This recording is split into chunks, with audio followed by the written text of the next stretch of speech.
तिरुपति बालाजी मंदिर से जुड़ी ये सबसे बड़ी खबर आज आस्था, कृतज्ञता और नए चमत्कार की मिसाल बन चुकी है। भाई, क्या किसी संत का जन्म किसी भक्त के नंगे पांव की गई यात्रा से जुड़ा हो सकता है? और क्या तिरुपति के दरबार में मांगी गई एक मन्नत आज करोड़ों लोगों तक भागवत की कथा पहुंचा रही है? कथा मंच से खुद इंद्रेश जी महाराज ने ऐसा प्रसंग सुनाया जिसको सुनकर पूरा पंडाल भावुक हो उठा। महाराज जी कहते हैं कि वैसे तो मैं किसी का नाम नहीं लेता, पर आज एक नाम लेना बहुत जरूरी है क्योंकि हमारे जीवन पर उनका बहुत बड़ा उपकार है।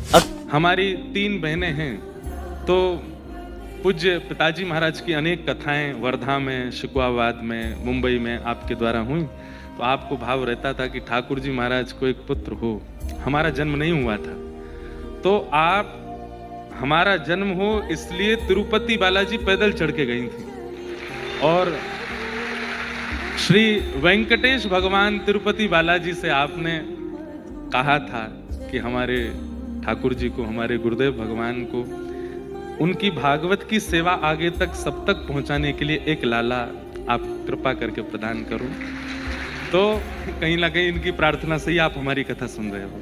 अगर आप भी तिरुपति बालाजी के दरबार में सिर्फ अपने सुख दुख को लेकर जाते हैं ना, तो भगवान तिरुपति बालाजी सिर्फ आपकी मन्नत सुनते हैं। लेकिन जब कोई भक्त अपने लिए नहीं बल्कि धर्म, गुरु और भागवत सेवा के लिए मांगता है ना, तो बालाजी सिर्फ मन्नत पूरी नहीं करते, वो पूरा का पूरा युग तैयार कर देते हैं। भाई, नंगे पांव की गई यात्रा, आंखों में आंसू और हृदय में सेवा की भावना, आज करोड़ों लोगों तक भागवत कथा की गंगा बहा रही है। भाई, जो भगवान से अपने लिए नहीं बल्कि सेवा के लिए मांगता है ना, भगवान उसे इतिहास बना देते हैं। इसलिए हमेशा बोलता हूँ और बोलता रहूंगा कि भरोसा रखिए तिरुपति बालाजी पर, चमत्कार कभी भी हो सकता है। जय बालाजी महाराज, जय वेंकटेश्वर धाम।